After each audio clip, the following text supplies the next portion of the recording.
तो आज के इस वीडियो में हम फिजिक्स का नेक्स्ट इम्पोर्टेंट टॉपिक कार्य यानी कि वर्क के बारे में पढ़ेंगे। ये कंप्लीट वीडियो होने वाली है आपके लिए। इसमें हम पूरे थ्योरी सेक्शन को पढ़ेंगे और इसके साथ हम न्यूमेरिकल क्वेश्चन भी देखेंगे जो कि हर एक एग्ज़ाम में पूछा जाता है। वो सारे न्यूमेरिकल क्वेश्चन हम इस वीडियो में कवर करेंगे। तो पहले हम पूरे टॉपिक को अच्छे से पढ़ेंगे, फिर न्यूमेरिकल क्वेश्चन देखेंगे और न्यूमेरिकल क्वेश्चन करने के बाद लास्ट में हम प्रीवियस ईयर क्वेश्चन भी देखेंगे। ये कंप्लीट वीडियो होने वाली है आपके लिए। तो चलिए बिना देरी किए हुए वीडियो को शुरू करते हैं। तो चलिए वीडियो की शुरुआत करते हैं और कार्य के बारे में पढ़ना शुरू करते हैं। तो सबसे पहले देखते हैं कि कार्य यानी कि वर्क होता क्या है। तो कार्य वह भौतिक क्रिया है जिसमें किसी पिंड यानी कि बॉडी, कोई ऑब्जेक्ट हो, पिंड पर बल लगाकर उसे उसके मूल स्थान से विस्थापित किया जाता है।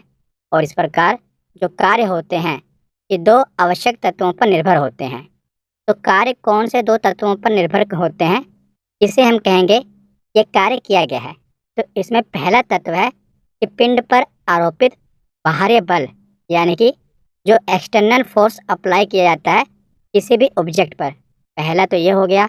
और दूसरा आवश्यक तत्व है उसका विस्थापन, यानी कोई वस्तु अगर किसी जगह पर है तो उसका विस्थापन दूसरी जगह पर हो।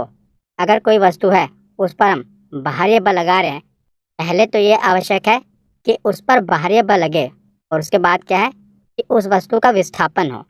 तो दो चीज़ों की आवश्यकता है, पहला कि उस पर आरोपित बाहरी बल लगे और दूसरा उसका विस्थापन हो। तो विस्थापन आपको पता है ना, जैसे मान लीजिए कोई व्यक्ति है, वो इस स्थान से चलकर इस स्थान पर जा रहा है और इन दोनों स्थानों के बीच की जो दूरी है ये 10 मीटर है और उसके बाद ये दोबारा उसी स्थान पर वापस आ जाता है।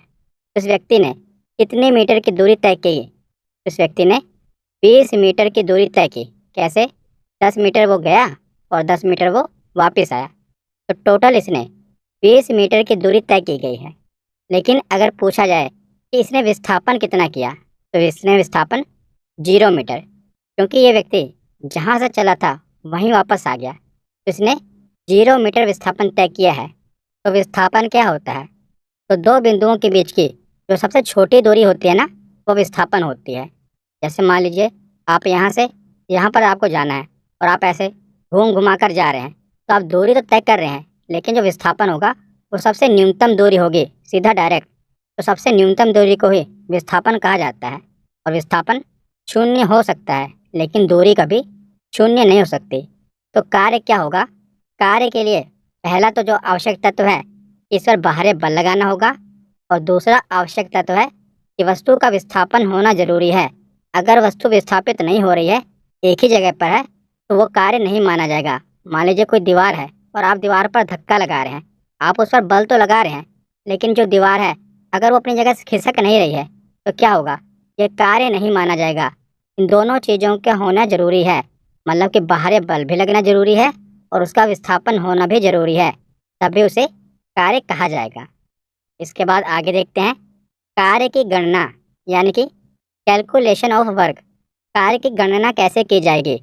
तो किसी वस्तु पर किया गया कार्य उस वस्तु पर आरोपित बल तथा बल की दिशा से किसी निश्चित कोण पर हुए विस्थापन के परिमाणों का गुणनफल होता है। ये क्या बताया गया है कि जो वर्क होता है ना, वर्क कुछ नहीं है, बस इसको जो उस पर लगाया गया बल है और जो विस्थापन यानी डिस्प्लेसमेंट है उसका गुणनफल है। और जो ये गुणनफल होगा, यानी कि जो हम बल लगाएंगे और वस्तु का विस्थापन होगा, इसके बीच कोई ना कोई एंगल बनेगा ना, कोई ना कोई कोण बनेगा, जिसे हम कोस थीटा से मान के चलेंगे, यानी कि इसे हम मल्टीप्लाई करेंगे। जैसे कोई भी चीज़ है, जैसे आप ये उदाहरण देखिए, इस जो पहिए वाली गाड़ी है इसमें ये लड़की बैठी हुई है और इसको ये व्यक्ति क्या कर रहा है? खींच रहा है। तो जब ये खींच रहा है तो जो बल है, बल इस दिशा में और लग रहा है और जो विस्थापन है, विस्थापन इस दिशा की ओर हो रहा है। तो बल और विस्थापन दोनों हो रहा है, लेकिन इसके बीच में एक एंगल भी बन रहा है ना, कोण बन रहा है। 30 डिग्री का आप देख रहे हैं कोण बन रहा है। तो यही है कोस थीटा, यानी कि जो एंगल बनेगा ना वो भी आपको इसमें मल्टीप्लाई करना है। तो कार्य क्या है अब आप पढ़िए। तो किसी वस्तु पर किया गया कार्य उस वस्तु पर आरोपित बल तथा बल की दिशा से किसी निश्चित कोण पर हुए विस्थापन कोण पर हुए विस्थापन के परिमाणों का गुणनफल होता है। तो ये फॉर्मूला बताया गया है वर्क का फॉर्मूला। तो वर्क का फॉर्मूला क्या है? विस्थापन को बल से मल्टीप्लाई करना है और इसको कोस थीटा से मल्टीप्लाई कर देना है। तो डब्ल्यू क्या है? जो वर्क डन किया गया है, यानी कि जो कार्य किया गया है, और कार्य को हमेशा जूल में लिया जाता है। और जो फोर्स है यानी कि बल है, इसको हमेशा न्यूटन में लिया जाता है। और जो विस्थापन है उसको हमेशा मीटर में लिया जाता है। और जो थीटा है वो तो हमेशा डिग्री में होगा। अब आगे देखते हैं। तो कार्य का एसआई मात्रक क्या है? तो कार्य का जो एसआई मात्रक है वो जूल होता है, और जूल को हम जे से प्रदर्शित करते हैं। तो कार्य का एसआई मात्रक जूल भी होता है, और कार्य का एक अन्य मात्रक है न्यूटन मीटर। यानी कि कार्य का मात्रक जूल भी है और न्यूटन मीटर भी है। तो न्यूटन मीटर कैसे? तो यदि किसी वस्तु पर 1 न्यूटन बल लगाकर उस बल की दिशा में जो वस्तु का विस्थापन हो वो 1 मीटर हो जाए, यानी कि हमने उस पर भारी बल कितना लगाया? 1 न्यूटन। और 1 न्यूटन बल लगाने पर जो वस्तु का विस्थापन है उसकी कितनी दूरी पर विस्थापन हुआ? तो 1 मीटर उसका विस्थापन हुआ। तो किया गया कार्य कितना होगा? तो किया गया कार्य 1 जूल होगा।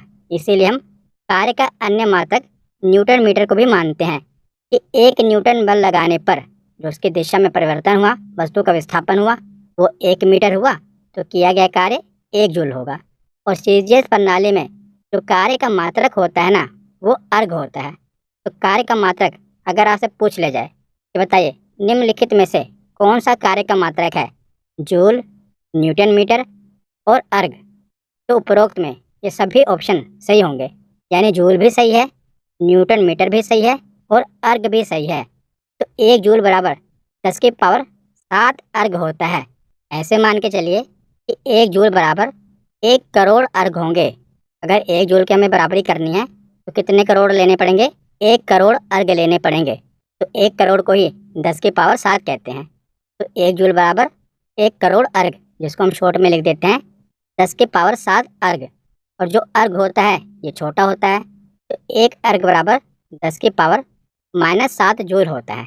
याद रखिएगा, 1 जूल होता है 10 की पावर 7 अर्घ और 1 अर्घ होता है 10 की पावर -7 जूल। ये एग्जाम में पूछा जाता है, इसीलिए याद रखिएगा। अब आगे देखते हैं कार्य की प्रकृति यानी कि नेचर ऑफ वर्क डन। तो जब किसी पिंड पर बल लगाया जाता है तो उस बल द्वारा किया गया कार्य 3 तरह का होता है: धनात्मक कार्य, ऋणात्मक कार्य और शून्य कार्य। तो 3 प्रकार के कार्य की प्रकृति होती है। एक कौन सा होगा? धनात्मक कार्य होगा, दूसरा होगा ऋणात्मक कार्य और तीसरा होगा शून्य कार्य। तो तीनों कार्य के बारे में आगे हम डिटेल में पढ़ेंगे। तो पहले आप समझ लीजिए कि धनात्मक कार्य क्या होता है। पहले मैं आपको थोड़ा ओवरव्यू दे देता हूँ, आगे इसे हम डिटेल में पढ़ेंगे। तो धनात्मक कार्य क्या होता है? जिसमें देखिए, जिस ओर आप बल लगाएंगे ना उसी ओर उसका विस्थापन हो। जैसे आप मान लीजिए कि किसी वस्तु पर बल लगा रहे हैं इस दिशा में और उसका विस्थापन भी उसी दिशा में हो रहा है, सेम डायरेक्शन में उसका विस्थापन हो रहा है, यानी कि जिस ओर आप बल लगा रहे हैं उसी ओर वस्तु का विस्थापन हो, तो उसे धनात्मक कार्य कहा जाएगा, पॉजिटिव वर्क कहा जाएगा। नेगेटिव वर्क क्या होता है कि आप बल इस दिशा की ओर लगा रहे हैं और जो उसका डिस्प्लेसमेंट है, विस्थापन है, वो दूसरी दिशा में हो रहा है, विपरीत दिशा में हो रहा है। तो अगर हम बल लगाएं और उसका विस्थापन विपरीत दिशा में हो, उसे ऋणात्मक कार्य कहा जाएगा। और शून्य कार्य क्या होता है कि अगर हम किसी वस्तु पर जो बल लगा रहे हैं और उसका जो विस्थापन हो रहा है, दोनों के बीच में 90 डिग्री का कोण बन रहा है, 90 डिग्री का कोण बन रहा है, तो उसे शून्य वर्क कहा जाएगा, जीरो वर्क कहा जाएगा। ये मैं आपको आगे समझाऊंगा कि वर्क जीरो कैसे हो जा रहा है। अगर हम किसी पर बल लगा रहे हैं वस्तु पर और उसका जो विस्थापन हो रहा है, इन दोनों के बीच में 90 डिग्री का कोण बन रहा है, तो जो वर्क है वो शून्य होगा। तो जो कार्य है ये धनात्मक कार्य, ऋणात्मक कार्य और शून्य कार्य, 3 प्रकार की इसकी प्रकृति